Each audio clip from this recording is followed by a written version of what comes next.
அதே போல யாரெல்லாம் 5 லட்சம் ரூபாய் பணம் கொடுக்கிறார்களோ அவர்களுடைய பெயர் மேலே உள்ள மாடியில் சிறு சிறு அறைகளுக்கு அவர்களுடைய பெயர் வைக்கப்படும் என உத்தரவாதம் கொடுத்திருக்கிறார்கள்.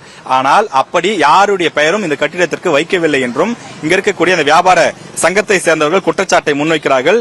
கட்டிடம் கட்டுவதற்கு போடப்பட்டுள்ள குழு மூலமாக எந்த ஒரு வரவு செலவு கணக்கும் சரியாக காட்டவில்லை என்றும் குறிப்பிட்டிருக்கிறார்கள். அதே போல 2 கிரவுண்ட் நிலத்துல இந்த கட்டிடம் கட்டியிருப்பதாக குறிப்பிடுகிறார்கள். ஆனால் இது 2 கிரவுண்ட் இடமே கிடையாது என்றும் இதற்கு பட்டா யார் பெயரில் இருக்கிறது என்று இதுவரை தெரியவில்லை. அதாவது இடம் வாங்கி கட்டிடம் கட்டி திறப்புழாவே முடிந்து விட்டது. இப்போது வரையில் இந்த பில்டிங் இந்த இடம் இந்த சொந்தமான இடம் யார் பேர்ல இருக்குன்னு எங்களுக்கு தெரியல. இவங்க குடும்பத்தினருடைய சொந்த பேர்ல தான் இது இருக்கிறதா எங்க சந்தேகப்படுறோம். அதே மாதிரி 6 கோடி ரூபாய்க்கு ஒரு பெரிய கான்ட்ராக்ட் எடுக்கிறீங்க. இது ஒரு ஓபன் டெண்டரா விட்டு குறைவான விலையில கட்டுவதற்கான அனுமதி அல்லவா கொடுக்க வேண்டும். தன்னுடைய குடும்பத்தை சேர்ந்த நபர்களுக்கே என்ஜினியர்களுக்கே கொடுத்து இதை அதிகமான தொகை செலவு செய்து தன்னுடைய குடும்ப உறுப்பினர்கள் தன்னுடைய சொந்தக்காரங்க பணப்பலன் அடையக்கூடிய வகையில் விக்ரமராஜா அவர்கள் செயல்பட்டிருக்கிறார். விக்ரமராஜாவிடம் வெளிப்படைத்தன்மை இல்லை. 40 கோடி ரூபாய்க்கு எங்களுக்கு கணக்கு வழங்க வேண்டும்.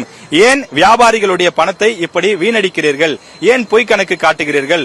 உண்மை தகவல் என்ன என்று தமிழ்நாடு முழுவதும் இருக்கக்கூடிய வியாபாரிகள் கணக்கு கேட்கிறார்கள். கிட்டத்தட்ட 15 கேள்விகள் 2 பக்கங்கள்ல 15 கேள்விகளை அவர் கேட்டிருக்கின்றார்.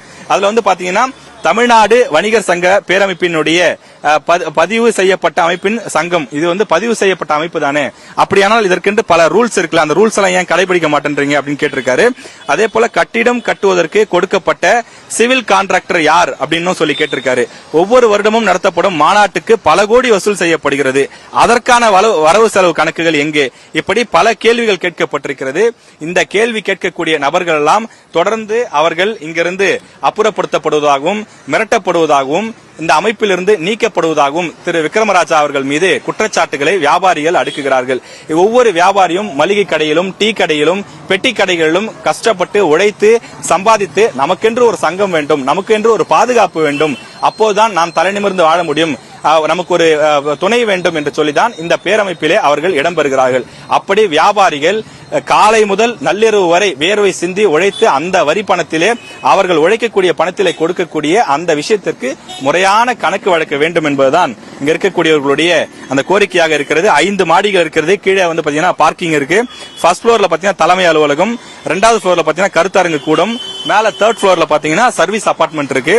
அதே மாதிரி 4th ஃப்ளோர்ல ஒரு கூட்டரங்கமும், 5வது மாடியில் வெளியூரிலிருந்து வரக்கூடிய வியாபாரிகள் தங்குவதற்கு என்று சிறு சிறு அறைகள் 15 அறைகள் இருப்பதாக குறிப்பிடுகிறார்கள். எனவே இந்த கட்டிடம் எவ்வளவு ரூபாயில கட்டப்பட்டது, இதற்கு வசூல் செய்யப்பட்ட தொகை என்ன, முழுமையான கணக்கு வழக்கை விக்ரமராஜா தாக்கல் செய்ய வேண்டும் என வியாபாரிகள் கோரிக்கை விடுக்கிறார்கள்.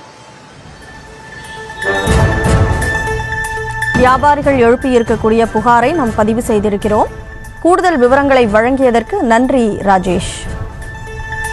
இந்த காரணம் மேடம்